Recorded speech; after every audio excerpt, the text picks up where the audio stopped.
Good morning everyone. Good morning sir.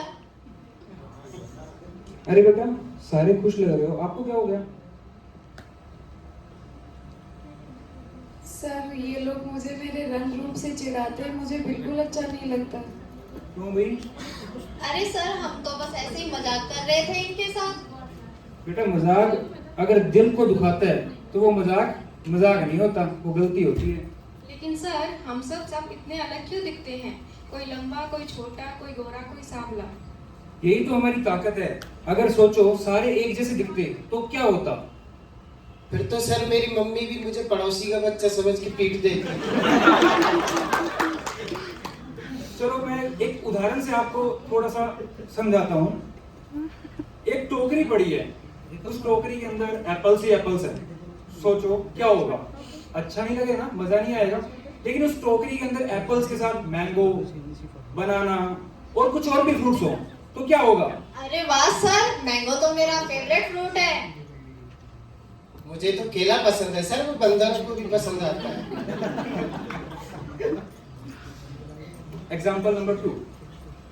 सोचो अगर एक क्रिकेट के अंदर सारे प्लेयर्स बैट्समैन होते तो क्या होता? हर खिलाड़ी अगर बैट्समैन होता तो कैसे जीतते? अच्छा सर, इसका मतलब तो हर खिलाड़ी जरूरी है उसमें? यस सर, मैंने भी सुना है कि टीम वर्क से ही हम जीत सकते हैं, ऐसा महेंद्र सिंह धोनी ने कहा था। This is our second example. Now third. कोई बच्चा गणित में अच्छा है, कोई ड्राइंग में, कोई स्पोर्ट्स में। तो हर बच्चे में कोई ना कोई खासियत होती है, लेकिन पहले हम क्या करना पड़ेगा? उस खासियत को देखना पड़ेगा। वैसे तो सर मेरे में भी खासियत है, क्लास खत्म होते ही सबसे पहले बाहर भागता।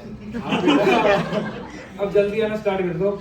अरे सर ऐसे अगर हम सारे पढ़ाई में ही होशियार होंगे तो हमें सचिन तेंदुलकर और हमें लता मंगेशकर जी जैसे महान इंसान थोड़ी ना मिलेंगे।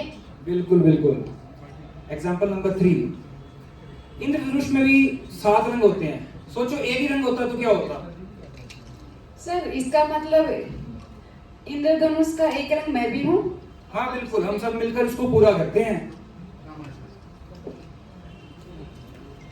और आपको अपनी पहचान पे गर्व होना चाहिए। सॉरी सर, आज के बाद हम ऐसा मजाक किसी के साथ नहीं करेंगे जो किसी का कॉन्फिडेंस लूज करे। हाँ सर, मुझे अपनी पहचान पे गर्व है। और हम समझ गए सर कि हम सब अलग हैं, लेकिन यही सब बातें हमें खास बनाती हैं। विविधता ही हमारी असली शक्ति है। हमारा देश भी बहुत सारे रिलीजन्स में बटा हुआ है। कोई सिख है, कोई मुस्लिम है, कोई ईसाई है, कोई कुछ है। लेकिन इतनी सारी भाषाओं के बावजूद, इतने सारे धर्म के बावजूद भी हम एक हैं, ऐसा होना चाहिए, जबकि नहीं है। एक माली भी अगर हम देखें तो पूरे गार्डन में अगर एक ही तरह के फूल होंगे तो उसको भी अच्छा नहीं लगेगा। फूलों की अगर वैरायटी होगी तो उसको भी अच्छा लगेगा कि हाँ, मुझे अच्छा लग रहा है इस माहौल में काम करते हुए।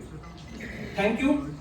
हमारी सेक्ट में बेसिकली सेल्फ एस्टीम पे था ही। जैसे नूपुर का फियर सभी ने मिलकर दूर किया। एक दूसरे का मजाक उड़ा रहे थे सारे, सबने एक दूसरे को समझा। मैंने अपने एग्जाम्पल से इनको इंटरेक्ट करवाया कि कैसे हम अलग होते हुए भी एक हैं। एंड जो हमने लाइफ स्किल यूज की, दैट इज सबसे पहले हमने सेल्फ कॉन्फिडेंस यूज किया कि उसने इतनी हिम्मत की कि वो अपनी प्रॉब्लम्स को मेरे साथ शेयर कर रही है। कई बार ऐसा होता है क्लास में बच्चा अपनी प्रॉब्लम्स को टीचर के साथ शेयर नहीं कर पाता। अगर आप उसके साथ फ्रेंडली रिलेशन बनाओगे, as a house master, as a teacher, as a आप कह रहे हो काउंसलर, कैसे भी आप फॉर्म में हो, चाहे किसी भी पोस्ट पे हो, आप अपने बच्चे के साथ जो भी हो, किसी के साथ अगर हेल्थी रिलेशन बना रहे हो, इट मींस आप उसके साथ कनेक्टेड हो। ठीक है।